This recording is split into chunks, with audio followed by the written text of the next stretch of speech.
अथ देव्याः कवचम्। ॐ अस्य श्रीचण्डीकवचस्य ब्रह्मा ऋषिः अनुष्टुप् छन्दः चामुण्डा देवता अङ्गन्यासोक्तमातरो बीजं दिग्बन्धदेवतास्तत्त्वं श्रीजगदम्बा प्रीत्यर्थे सप्तशतीपाठाङ्गत्वेन जपे विनियोगः। ॐ नमश्चण्डिकायै। मार्कण्डेय उवाच। ॐ यद्गुह्यं परमं लोके सर्वरक्षाकरं नृणां यन्न कस्यचिदाख्यातं तन्मे ब्रूहि पितामह। ब्रह्मोवाच।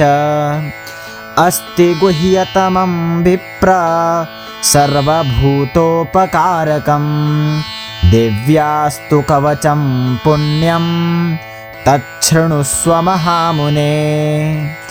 प्रथमं शैलपुत्री च द्वितीयं ब्रह्मचारिणी तृतीयं चन्द्रघण्टेति कूष्माण्डेति चतुर्थकं पञ्चमं स्कन्धमातेति षष्ठं कात्यायनीति च सप्तमं कालरात्रीति महागौरीति चाष्टमं नवमं सिद्धिदात्री च नवदुर्गाः प्रकीर्तिताः। उक्तान्येतानि नामानि ब्रह्मणैव महात्मना। अग्निना दह्यमानस्तु शत्रुमध्ये गतोरणे विषमे दुर्गमे चैव भयार्ताः शरणं गताः। न तेषां जायते किञ्चिदशुभं रणसङ्कटे नापदं तस्य पश्यामि शोकदुःखभयं नहि। यैस्तु भक्त्या स्मृता नूनं तेषां वृद्धिः प्रजायते। ये त्वां स्मरन्ति देवेशि रक्षसे तान्न संशयः। प्रेतसंस्था तु चामुण्डा वाराही महिषासना ऐन्द्री गदसमारूढा वैष्णवी गरुडासना। माहेश्वरी वृषारूढा कौमारी शिखिवाहना लक्ष्मीः पद्मासना देवी पद्महस्ता हरिप्रिया। श्वेतरूपधरा देवी ईश्वरी वृषवाहना ब्राह्मी हंससमारूढा सर्वाभरणभूषिता। इत्येता मातरः सर्वाः सर्वयोगसमन्विताः नानाभरणशोभाढ्या नानारत्नोपशोभिताः। दृश्यन्ते रथमारूढा देव्यः क्रोधसमाकुलाः शङ्खं चक्रं गदां शक्तिं हलं च मुसलायुधम् खेटकं तोमरं चैव परशुं पाशमेव च कुन्तायुधं त्रिशूलं च शाङ्कर्यमायुधमुत्तमम्। दैत्यानां देहनाशाय भक्तानामभयाय च धारयन्त्यायुधानित्थं देवानां च हिताय वै। नमस्तेस्तु महारौद्रे महाघोरपराक्रमे महाबले महोत्साहे महाभयविनाशिनी। त्राहि मां देवि दुष्प्रेक्ष्ये शत्रूणां भयवर्धिनी। प्राच्यां रक्षतु मामैन्द्री आग्नेयामग्निदेवता। दक्षिणे वतु वाराही नैऋत्यां खड्गधारिणी प्रतीच्यां वारुणी रक्षेद् वायव्यां मृगवाहिनी। उदीच्यां पातु कौमारी ऐशान्यां शूलधारिणी ऊर्ध्वं ब्रह्माणि मे रक्षेदधस्ताद्वैष्णवी तथा एवं दश दिशो रक्षेच्चामुण्डा शववाहना जया मे चाग्रतः पातु विजया पातु पृष्ठतः अजिता वामपार्श्वे तु दक्षिणे चापराजिता शिखामुद्योतिनी रक्षेदुमां मूर्ध्नि व्यवस्थिता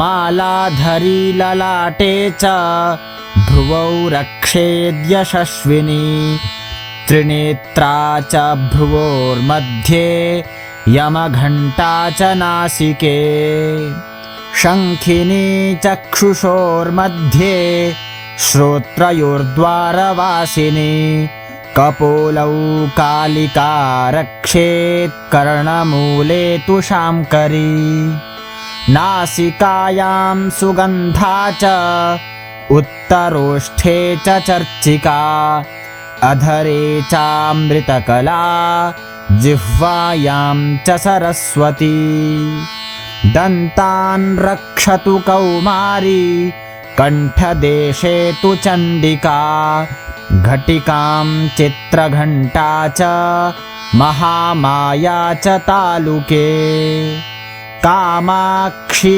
चिबुकं रक्षेत् वाचं मे सर्वमङ्गला ग्रीवायां भद्रकाली च पृष्ठवंशे धनुर्धरी नीलग्रीवा बहिकण्ठे नलिकां नलकूबरी स्कन्धयोः खड्गिनी रक्षेत् बाहू मे वज्रधारिणी हस्तयोर्दण्डिनी रक्षेदम्बिका चाङ्गुलीषु च नखाञ्छूलेश्वरी रक्षेत् कुक्षौ रक्षेत् कुलेश्वरी स्तनौ रक्षेन्महादेवी मनः शोकविनाशिनी हृदये ललिता देवी उदरे शूलधारिणी नाभौ च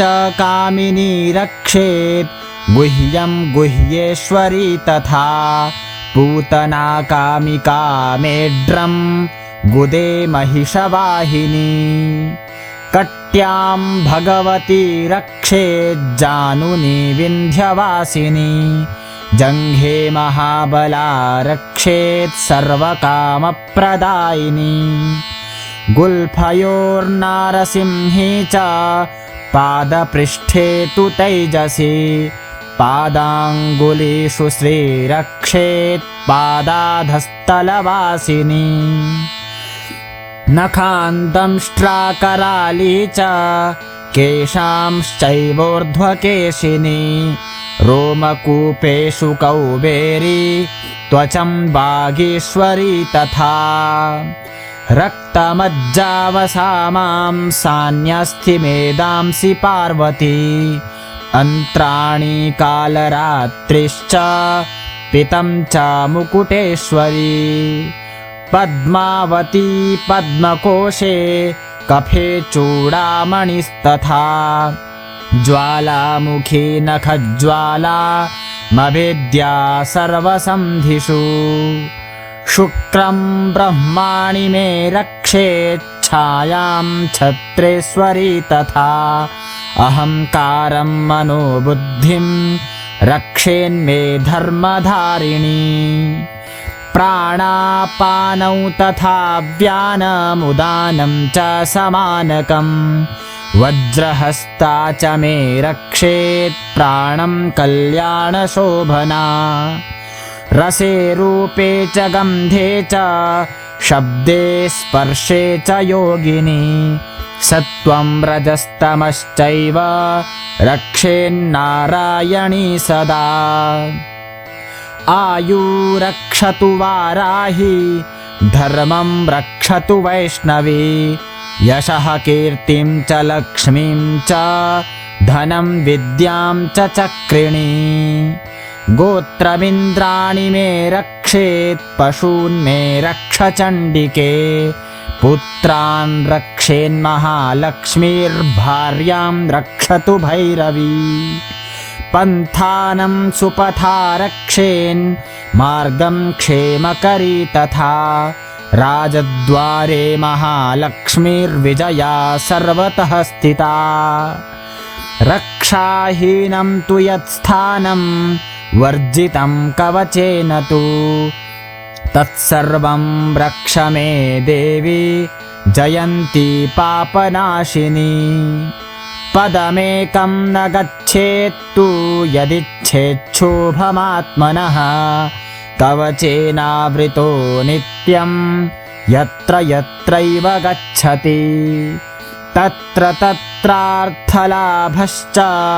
विजयः सार्वकामिकः यं यं चिन्तयते कामं तं तं प्राप्नोति निश्चितं परमैश्वर्यमतुलं प्राप्स्यते भूतले पुमान् निर्भयो जायते मर्त्यः संग्रामेष्वपराजितः त्रैलोक्ये तु भवेत् पूज्यः कवचेनावृतः पुमान् इदं तु देव्याः कवचं देवानामपि दुर्लभं यः पठेत् प्रयतो नित्यं त्रिसन्ध्यं श्रद्धयान्वितः दैवी कला भवेत् तस्य त्रैलोक्येष्वपराजितः जीवेद्वर्षशतं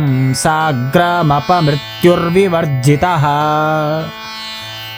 नश्यन्ति व्याधयः सर्वे लूता विस्फोटकादयः स्थावरं जङ्गमं चैव कृत्रिमं चापि यद्विषम् अभिचाराणि सर्वाणि मन्त्रयन्त्राणि भूतले भूचराः खेचराश्चैव जलजाश्चोपदेशिकाः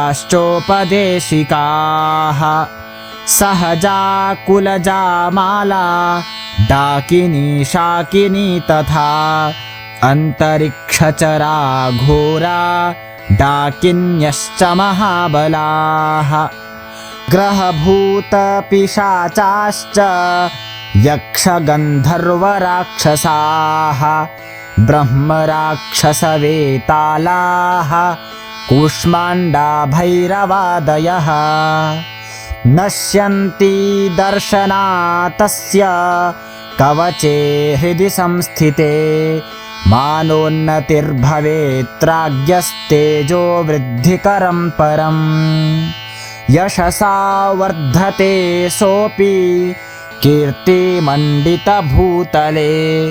जपेत् सप्तशतीं चण्डीं कृत्वा तु कवचं पुरा यावद्भूमण्डलं धत्ते सशैलवनकाननं तावत्तिष्ठति मेदिन्यां सन्ततिः पुत्रपौत्रिकी देहान्ते परमं स्थानं यत्सुरैरपि दुर्लभं प्राप्नोति पुरुषो नित्यं महामाया प्रसादतः लभते परमं रूपं शिवेन सह मोदते ॐ इति देव्याः कवचम्।